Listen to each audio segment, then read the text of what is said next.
Tu não tem escolha.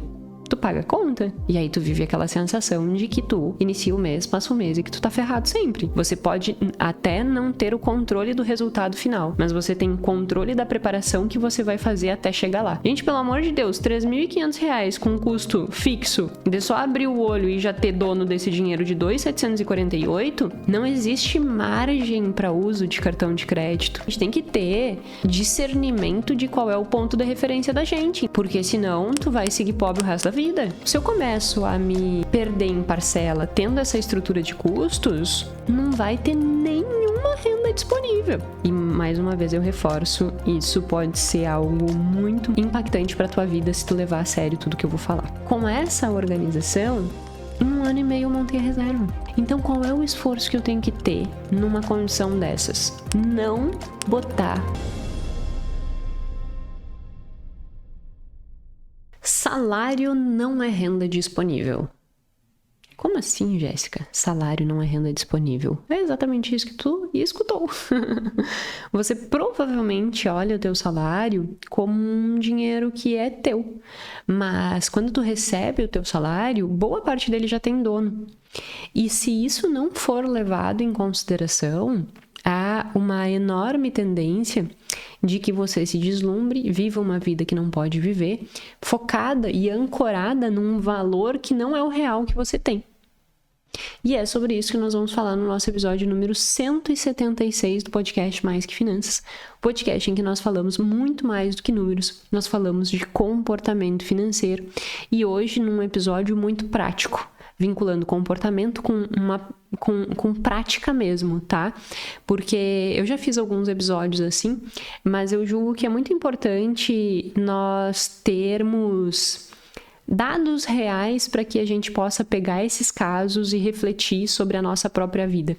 Então eu decidi trazer esse podcast nesse sentido, assim, num sentido bem prático, com boas reflexões, mas que mais do que isso você possa olhar para a sua vida e entender qual é o seu momento, entender que o seu salário não é a sua renda disponível e entender qual é efetivamente a sua renda disponível e se talvez tu não teria que fazer algumas alterações para ampliar essa renda disponível para efetivamente construir a vida que tu deseja. Então é dentro dessa estrutura que nós vamos ter esse episódio. Eu julgo ser um episódio que é como se fosse uma mentoria, de verdade. Eu faria isso com um cliente de mentoria.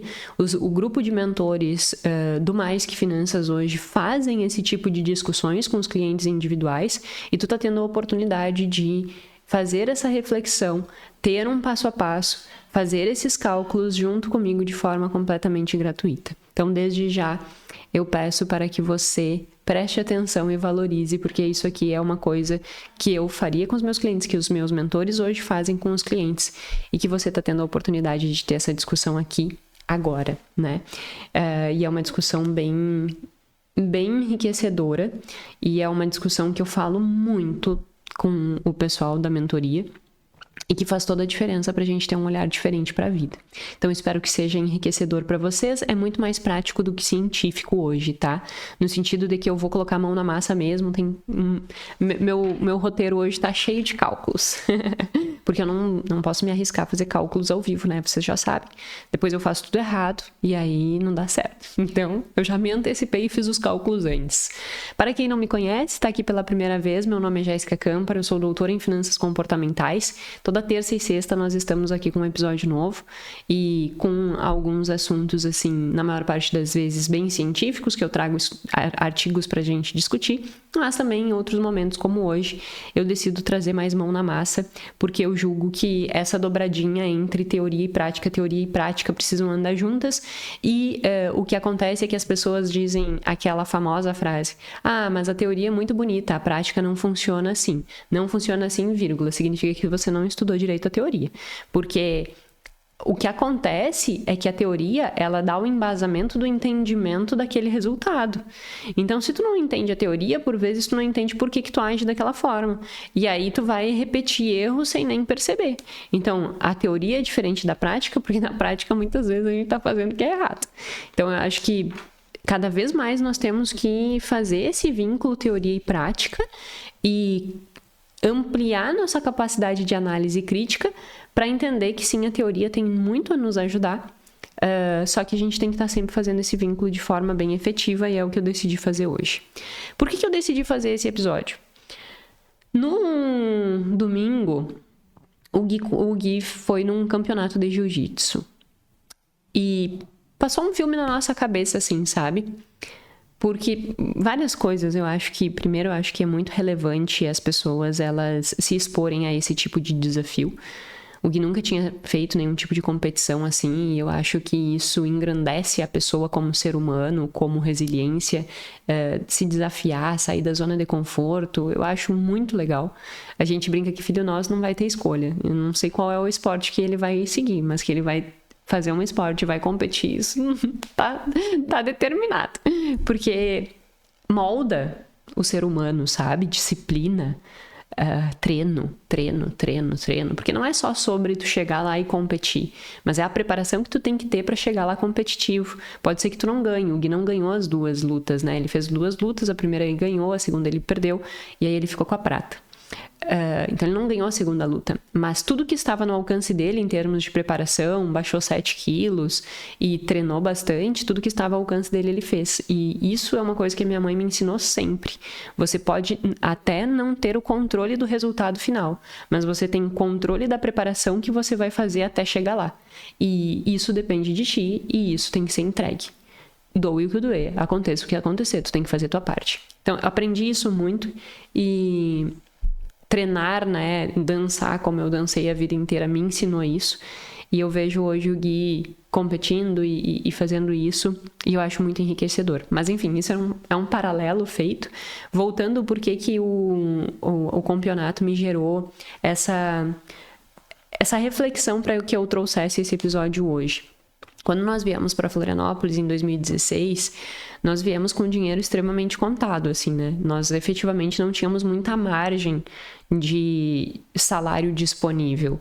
Então, essa coisa de que o salário disponível, que a renda, né, não é salário, que enrolei a palavra, que salário não é renda disponível, era muito real na nossa vida. Nós não tínhamos renda disponível. E aí depois eu vou trazer os dados bem reais como eles eram lá em 2016 mesmo, tá? E naquela época o Gui já queria muito lutar. E vocês vão perceber, eu vou trazer aqui o dado bem detalhado, que era impossível pagar R$250, R$200 numa mensalidade, mais kimono, mais, por exemplo, agora no campeonato teve que pagar a inscrição do campeonato, tem o deslocamento até o campeonato, tem entrada, então envolve um investimento, né? E nós não tínhamos condições de fazer. E aí no domingo, para além de todos esses outros benefícios da competição, de se desafiar e tal, que eu julgo ser muito importante para moldar um ser humano, também passou esse filme na cabeça. Poxa, em 2016 isso seria inviável, né? E hoje nós conseguimos fazer isso com uma tranquilidade que os valores investidos no jiu-jitsu, em kimono e tal, são valores que não fazem diferença hoje, né? E é um filme que passa na cabeça, porque foi desafiador lá atrás viver, né, numa condição em que não havia dinheiro disponível nenhum, né? E aí hoje poder fazer isso com total tranquilidade é um sentimento de que nós vencemos na vida, sabe? E é para mostrar também que não é nada assim. Às vezes as pessoas acham que a realização ela vai acontecer quando algo muito gigantesco acontecer. E, na verdade, a gente tem que aprender a desfrutar e a valorizar essas pequenas conquistas. E para nós foi uma baita conquista nós olharmos para toda essa preparação, olharmos para os custos que envolvem, né? Estar hoje fazendo jiu-jitsu, estar competindo, e isso não fazer diferença no nosso orçamento. Então é um filme que passa na cabeça e é um sentimento de que nós vencemos, e valorizar isso faz com que a gente se mantenha ainda mais motivados, né? Percebendo o progresso e percebendo que os nossos esforços, eles realmente estão sendo recompensados, digamos assim, né? Que os nossos esforços, eles estão dando resultado. Então, passou esse filme na cabeça e eu disse, poxa, quero contar um pouco mais desses números para as pessoas que me acompanham, porque há 9 anos atrás, né, agora em fevereiro de 2026, Já vai fazer efetivamente 10 anos que nós viemos para Florianópolis e passamos por isso. Mas dizer para as pessoas que em 10 anos a nossa vida virou de cabeça para baixo de uma forma que nós nem imaginávamos há 10 anos atrás. E trazer esses números, mostrar esses números e mostrar como que era, o que acontecia, como que nós gerimos para que a gente pudesse chegar onde a gente está hoje, só que de uma forma bem realista, com números mesmo, que isso eu acho que eu nunca fiz assim de uma forma tão detalhada.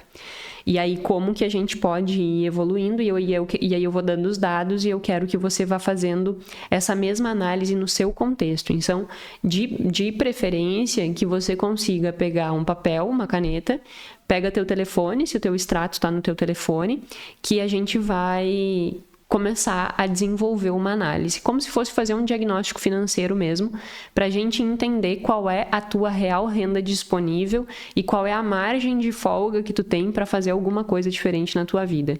E que se não tem folga, o que a gente vai trabalhar? E quando cria folga, qual é o olhar que nós temos que ter, tá? Então, é tudo isso que a gente vai trabalhar hoje e, como eu disse, é algo que eu faço com os mentores, então leve a sério. Bom, voltando a 2016, a renda minha e do Gui era 3.500, somando as nossas duas rendas, né? Então, era 2.200 mais 1.300. A Pituca tá batendo na porta. Eu ganhava 2.200 da bolsa do doutorado e o Gui ganhava de salário 1.300, então somando-se, nós tínhamos 3.500. Lembrando que Florianópolis é uma capital com um custo de aluguel bem significativo, mas nós também priorizamos ter... Eu vou ter que abrir a porta para a criança, 1 minuto. Criança devidamente... como é que é? Devidamente alocada, não, né? Criança devidamente acomodada em sua bela cama. Bela não, gostosa, mas bela nem tanto.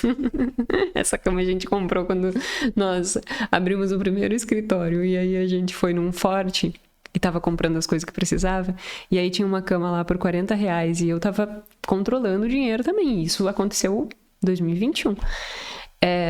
E aí eu vi uma cama lá, cama de R$40 de cachorro. Aí eu olhei pro Gui e disse assim: tá aqui a cama da Pituca. Pro escritório. E nós seguimos com a mesma cama até hoje. Pra mostrar que, assim, não faz diferença comprar uma cama de R$200, R$500 pra um cachorro, entendeu? Não faz diferença. Enfim, voltando.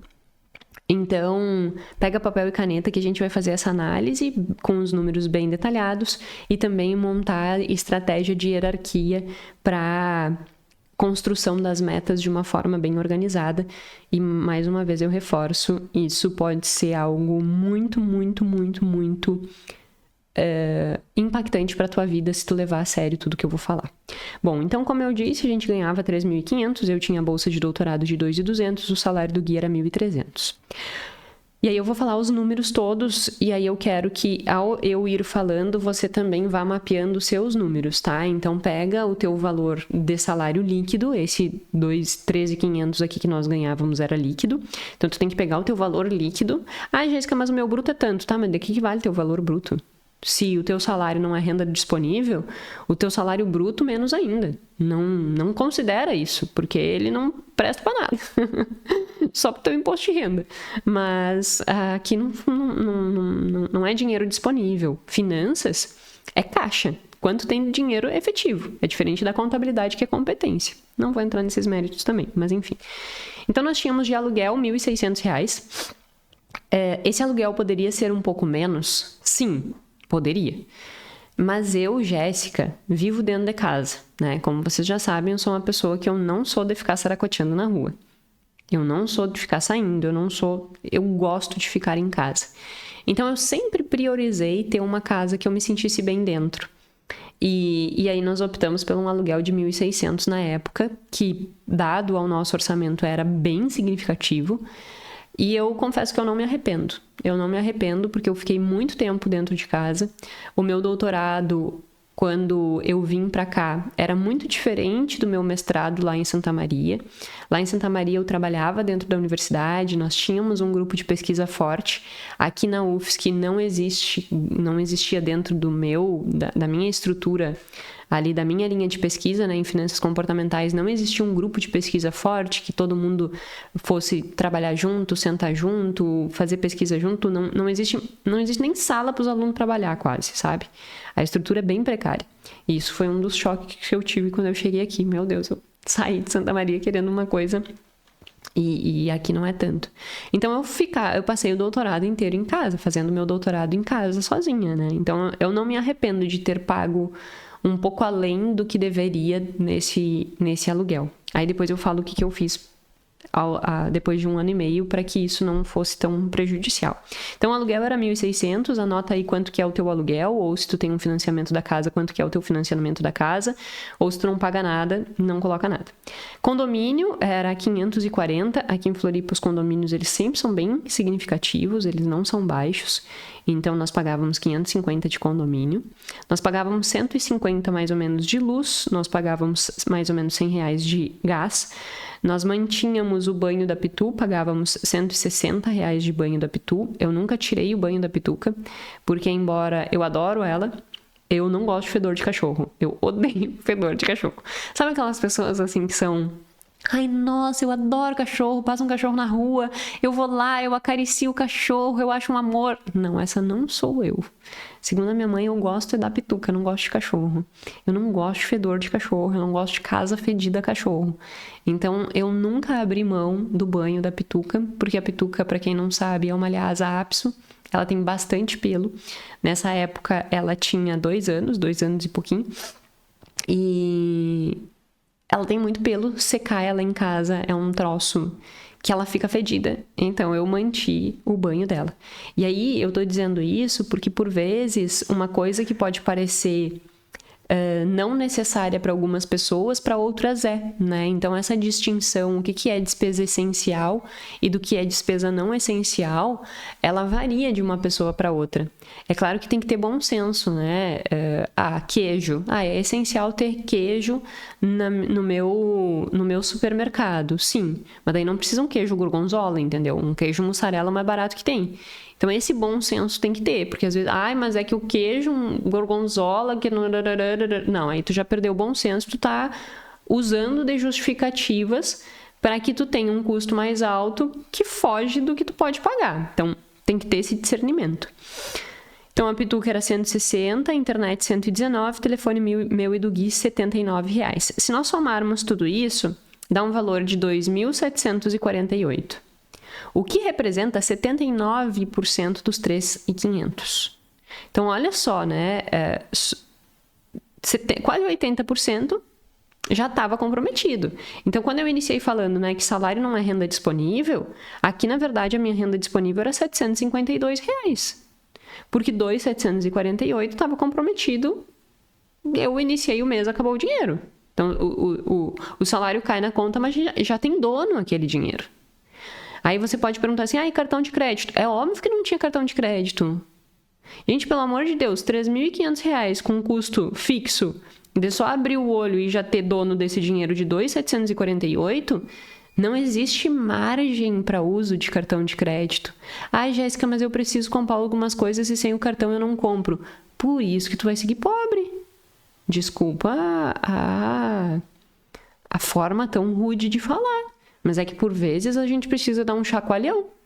Por vezes a gente precisa dizer umas verdades que dói. Mas é real. Se eu usasse cartão de crédito naquela época e fizesse 1.000 parcelas, é óbvio que eu ia ficar no negativo. É óbvio que eu ia precisar de um empréstimo. Não tinha margem. Quando o Gui diz assim, a gente só tinha dinheiro para sobreviver. A gente só tinha dinheiro para sobreviver, porque, óbvio, o nosso aluguel era caro. Podia ter pego um aluguel de R$900? Podia. Eu teria que ir para um bairro mais longe, talvez um pouco menos seguro, com um ambiente que eu não me sentisse bem. Aí tem que ponderar o que para mim não fazia sentido. Até porque eu sabia que aquilo era temporário. Logo eu já vou falar sobre isso. Mas então a gente tem que ter discernimento de qual é o ponto de referência da gente, entendeu? Porque senão tu vai seguir pobre o resto da vida, vivendo uma condição de vida que tu não pode pagar ainda. Então, nessa condição, não existe cartão de crédito. Ah, mas eu parcelo pouca coisa. Não parcela nada, não pode. Tá proibido, senão tu vai morrer pobre.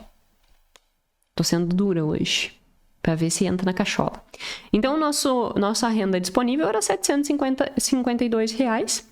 Nós gastávamos, em média, R$ 600 de supermercado, muito controlado, obviamente. Então, hoje, por exemplo, todo mundo que me acompanha sabe que eu gosto de chocolate. Não tinha chocolate naquela época. O que tinha? Goiabada. Porque goiabada era 1 quilo de goiabada por R$ 10, durava o mês inteiro.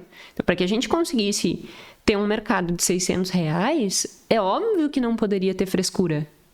O que tinha era tomate, cebola, essas coisas que a gente comprava na feira, e o básico. Arroz, feijão, e era isso. Ah, mas eu gosto de comer não sei o que. Caramba, tu só tem que comer pra te nutrir. Não viaja. Então a gente gastava isso. E a gente tinha carro, porque quando a gente, lá em Santa Maria, a gente já tinha carro, né? Então a gente gastava um pouquinho em combustível, mas era bem pouco, porque a gente mais deixava o carro na garagem do que qualquer outra coisa. Esse era a nossa estrutura naquela época. E aí, com isso, não sobrava muita brecha para nada, né? Ou seja, o dinheiro todo já tinha dono. 2.748 estava comprometido com as despesas fixas, comida, gasolina, acabou o dinheiro. Não tinha efetivamente brecha. Jéssica, tô vivendo numa condição assim, sem brecha. Bom, primeiro, tu realmente tá ganhando pouco, no sentido de que o valor absoluto é difícil tu conseguir uma estrutura de vida que tu consiga fazer sobrar. Ou tu tá ganhando bastante e tá gastando demais. Depois nós vamos para um outro caso fictício de uma pessoa que ganha R$ 10.000. Mas nesse contexto aqui, não tinha muito de onde tirar. Então, qual é o esforço que eu tenho que ter numa condição dessas? Primeiro, não botar 1 milímetro do minguinho, da unha do minguinho no cartão de crédito em dívida. Porque se tu fizer isso nessa fase aqui, sinto muito, acabou a tua vida. Tu vai virar numa bola de neve, óbvio que tem resolução pra frente, né? Ai, Jéssica, mas agora eu já fiz, o que eu faço? Óbvio que tem resolução. Mas quem ainda não entrou, pelo amor de Deus, não entre. Porque é muito o remédio é muito mais amargo. É muito mais amargo. Tem remédio? Tem remédio, mas vai ser amargo. Vai doer. Pra que passar por isso? Pra que se colocar numa situação dessa sem necessidade? E aí, nessa fase, qual é o foco? Aumentar a receita. Então, o que aconteceu? Eu fiquei 1 ano e meio do doutorado sem dar aula, porque a carga de disciplina era bem alta, e eu queria me dedicar ao doutorado, queria me dedicar à pesquisa, queria dedicar esse tempo a isso. E aí, no segundo semestre do segundo ano, eu comecei a procurar emprego desde o início do ano e consegui emprego no segundo semestre de 2017. Aí eu comecei a dar aula numa instituição. E aí o que a gente fez? Nós não mudamos 1 centímetro, nós continuamos vivendo como se nós ganhássemos R$ 3.500. E o salário que eu ganhava na universidade, que variava porque tem semestres que a gente dá 1 disciplina, tem semestres que a gente dá 2 disciplinas, tem semestres que a gente dá 4 disciplinas. Depois eu assumi coordenação, aí o meu salário aumentou. Eu sei que, no fim, assim, eu ganhava uns 5.000, depois mais pra frente, né? E aí a gente se mudou também. Então, era mais ou menos esse contexto, mas quando eu já tava, dando umas 4 disciplinas e mais a coordenação. Mas no início eu ganhava uns 1.800, 2.000. E aí o que a gente fez com essa diferença de 1.800, 2.000? E um ponto importante para quem me escuta que é dessa vida acadêmica, né? Na minha universidade, é permitido que os alunos com bolsa, eles trabalhem na área docência. Então tem uma regulamentação que se o teu orientador libera, tu mantém a bolsa e tu também consegue dar aula. Única e exclusivamente este trabalho é liberado, né? Dar aula, trabalhar no meio acadêmico. Eu não poderia, por exemplo, trabalhar numa empresa, eu não poderia fazer qualquer outra coisa que não estivesse vinculado com dar aula, com a vida acadêmica, com a docência, né? E aí, dentro de cada programa de pós-graduação, tem um regulamento diferente. No meu podia. E o meu orientador me liberou. Aí ele tem que assinar um termo liberando que eu posso trabalhar e tal. Foi o que a gente fez. E aí, o que aconteceu? A gente manteve a vida exatamente como estava, não mudamos em absolutamente nada essa estrutura de custos e começamos a guardar esse dinheiro. Foi quando a gente começou a fazer a nossa reserva em 2017, para que daí o Gui pudesse pedir. Aí 2017, 2018, 2019 a gente montou a reserva. No final de 2019, daí sim o Gui pediu demissão. E aí o meu salário já era 5 mil e já bancava todo o custo de vida, sem que ele precisasse ter renda, para que daí sim ele conseguisse investir tempo para estruturar e esperar que a Plano A, que é a nossa empresa de contabilidade, pudesse dar um salário para ele. E aí isso foi acontecer lá por maio de 2021, o primeiro prolabore que ele tirou. Então, percebe que as coisas levam tempo, não é... fechei o olho, abri o olho, nasci rico. Quem sai do zero, como nós saímos, as coisas elas vão acontecendo aos poucos, mas a gente tem que ter esse entendimento, tá? Nessa fase, o que eu preciso fazer? Foco em aumentar a receita. Foi o que eu fiz, fui lá... Comecei a trabalhar, o Gui também começou a ganhar um pouco melhor e a gente foi aumentando essa receita para ir criando folga. Aí nessa criação de folga, vamos supor um salário de 10 mil reais, tá? E aí aumentar um pouquinho o padrão de vida e como que seria uma estrutura de planejamento financeiro adequado para construir uma vida com segurança e liberdade financeira. Lembre-se que bem-estar financeiro parte desses dois pilares. Eu ter segurança no presente e no futuro, ou seja, eu conseguir, se acontecer qualquer coisa hoje, eu consigo arcar com esse desafio hoje, eu tenho recurso suficiente para isso. E no futuro eu também tenho uma organização financeira que me permite lidar com imprevistos. Assim como liberdade, no presente eu tenho uma certa liberdade, né? Ou seja, eu tenho uma renda disponível que me dá uma certa liberdade. E no futuro eu percebo que eu estou avançando na direção dos meus objetivos. Então, sempre bem-estar financeiro está vinculado com isso, com segurança e liberdade. E aí, agora, supondo um outro orçamento, que daí dentro desse orçamento cabe uma estrutura melhor de planejamento, porque existe ali uma renda disponível. Até chegar, não que esse valor... Tu pode fazer isso antes. A gente começou a fazer isso com renda de 5 mil, que é juntando os 13.500 mais os 1.000 e pouco que eu comecei a ganhar na faculdade num primeiro momento. A gente tinha uma renda de 5 e pouco, e eu guardava toda essa diferença. Então a gente seguiu vivendo com 13.500 e eu guardava toda essa diferença. Então, assim, não é que tu vai fazer esse movimento de criar renda disponível só quando tu ganhar 10 mil. Eu coloquei aqui o 10 mil só como um exemplo hipotético, tá? Como seria a vida dessa pessoa, então, que ganhou 10 mil reais, que estava ganhando 10 mil reais, e como lidar com essa folga e como construir uma hierarquia de prioridades que realmente garanta bem-estar e liberdade. Então, pega a pessoa que ganha 10 mil reais. Pega aluguel... Se tu quiser ir anotando aí, faça. E mais uma vez eu lembro, faça essa análise no seu caso também. Aluguel, 2.400. Condomínio, 980. Luz, 180. Gás, 120. Pitu, no caso, ou outro dependente, né? Mas agora aumenta um pouco o preço, 520. Eu coloquei aqui, esses 520 é o valor que eu gasto com a Pituca hoje mesmo, sabe? Eu gasto 520 reais mensais com ela, porque tem banho e tem alimentação. A alimentação da Pituca... e a alimentação da Pituca na outra estrutura era no mercado. Mas a Pituca hoje, ela come comida natural. Então, tem um avanço de um custo que eu pago para ela. Depois tem internet, 179. Telefone, 79. Aí, vamos supor que a pessoa começa a contratar um personal, né? Então... uns 800 reais de personal e faxina, uns 900 reais de faxina, que é além do que tinha na outra estrutura.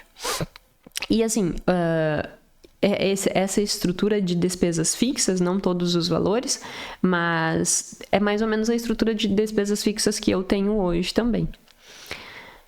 Somando tudo, R$ 6.158. Então, nós saímos de um salário comprometido de 79 no outro contexto e agora a gente baixou para 72.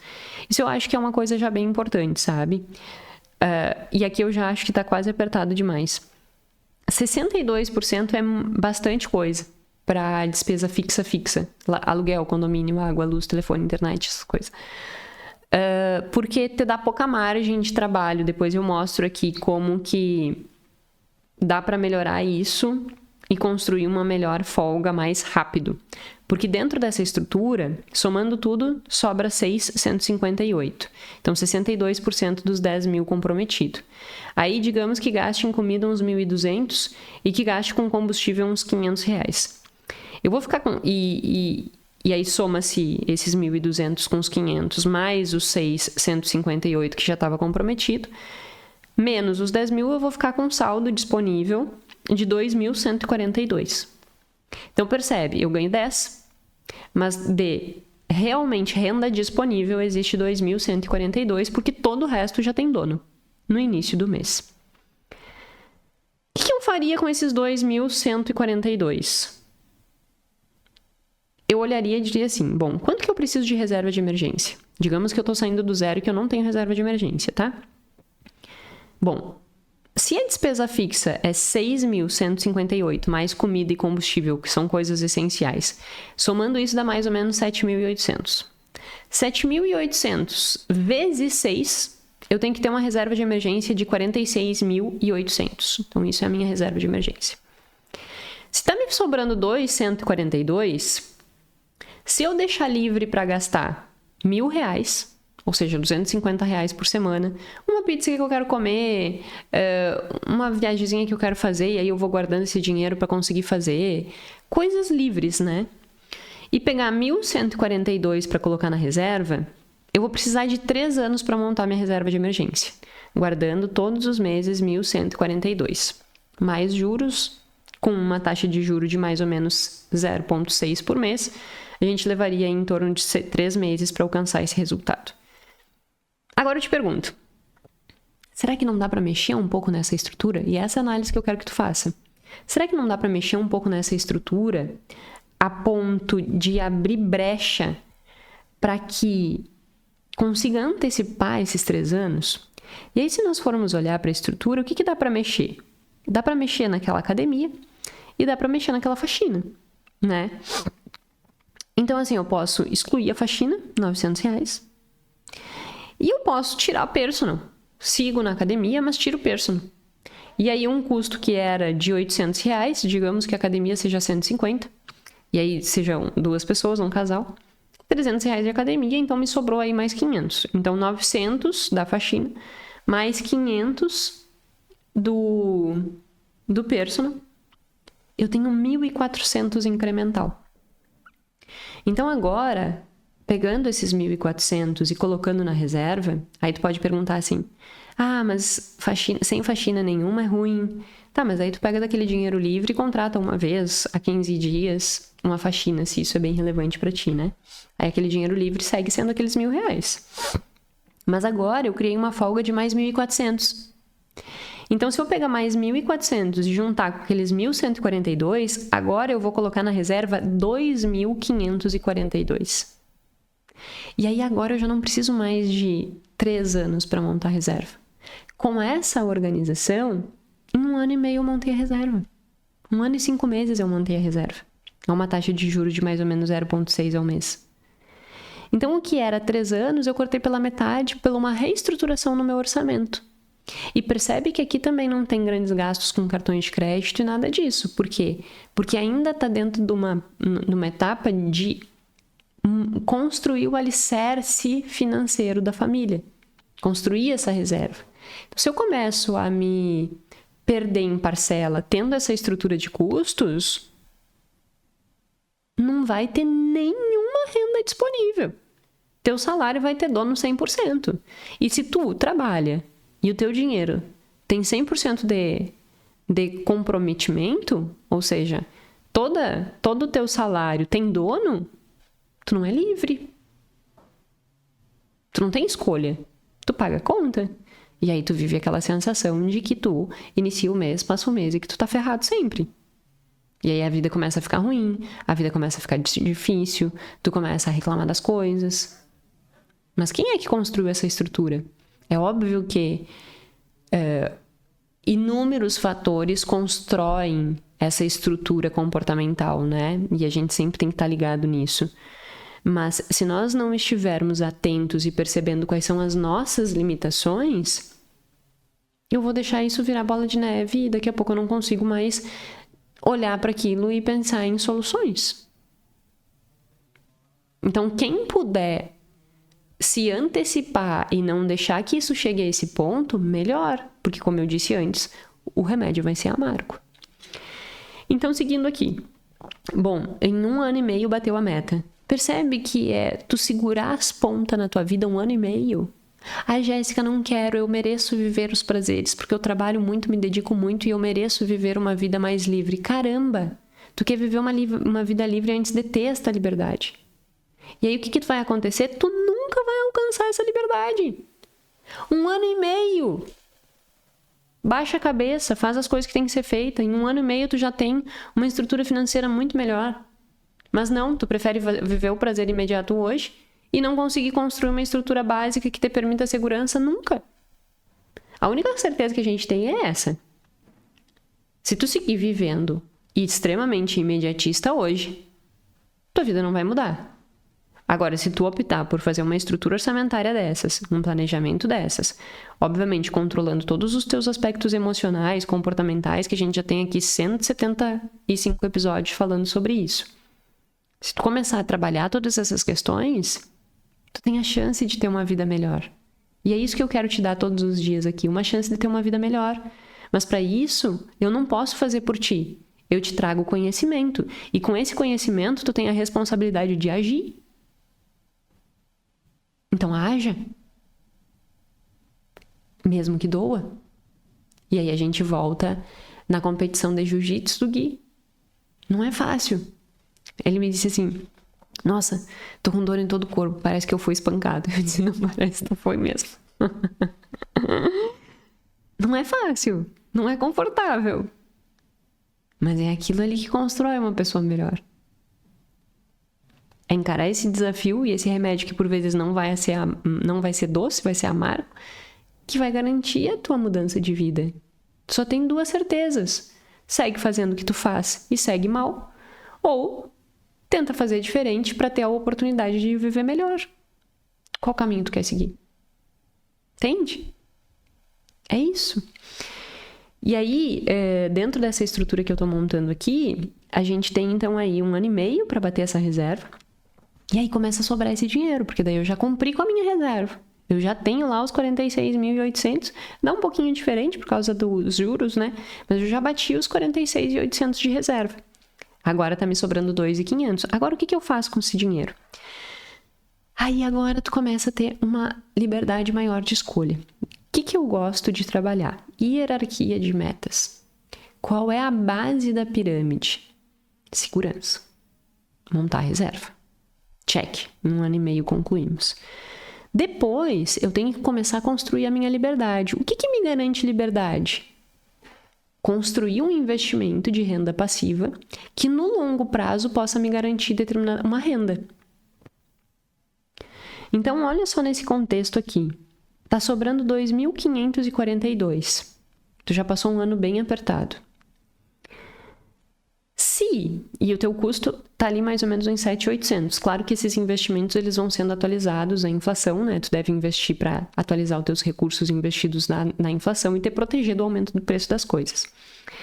Mas se desses 2.542 tu pegares R$1.000 e te comprometer a ser uma dívida contigo mesma, com a tua aposentadoria, e investir em algo que não precisa ser mirabolante, mas algo que te dê em torno de 0,6% ao mês, 0,6% ao mês, no Brasil não é difícil de conseguir isso, durante 30 anos.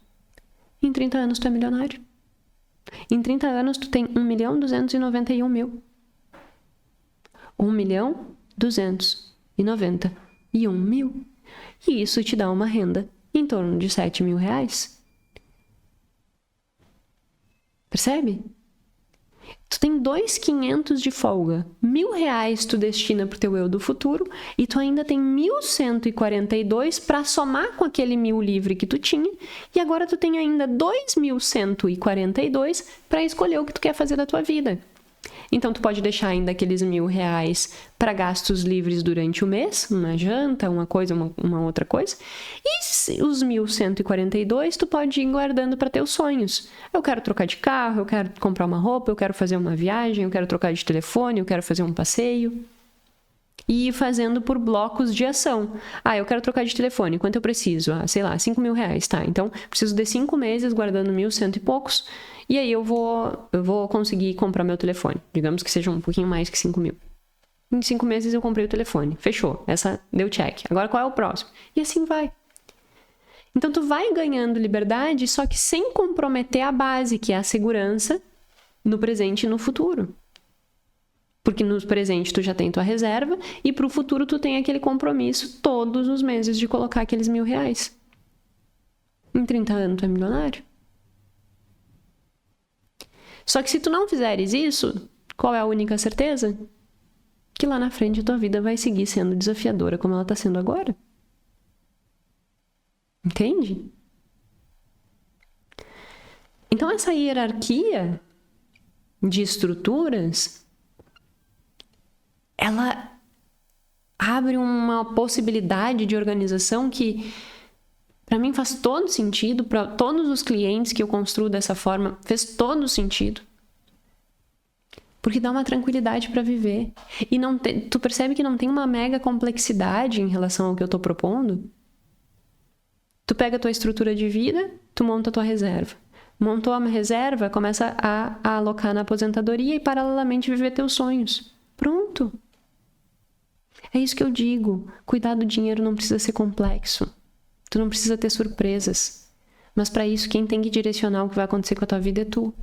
E não ser tão suscetível a diversos estímulos, como eu falei no episódio passado, que podem te tirar da reta. Podem te tirar do rumo. Então faz teus cálculos aí, faz teu planejamento, se organiza. Eu decidi fazer esse episódio extremamente prático, porque daí, assim, não tem desculpa para dizer, eu não sei fazer. Caramba, eu fiz todo o planejamento aqui contigo. É só tu baixar a cabeça e encarar esse desafio. Tô aqui esperando que tu vai colocar nos comentários. Eu fiz o meu planejamento, agora já tenho clareza do que preciso fazer. Temos um compromisso? Tô esperando, de verdade. Quero que tu possa viver melhor, tá certo? Meu muito obrigada. Se esse episódio contribuiu, se esse episódio fez com que tu tivesse um olhar diferente para tua gestão financeira, compartilha com mais pessoas. Vamos fazer com que esse conteúdo alcance mais pessoas. Não tá fácil a briga contra o algoritmo do YouTube. A gente tem que apelar com muitas coisas para tentar fazer com que alcance e por vezes a gente não consegue. Então eu conto com a colaboração de vocês para fazer com que esse conteúdo chegue a mais pessoas. Curte, compartilha, comenta, que isso o YouTube vai entendendo que esse conteúdo é relevante. Certo? Meu muito obrigada e até a semana que vem.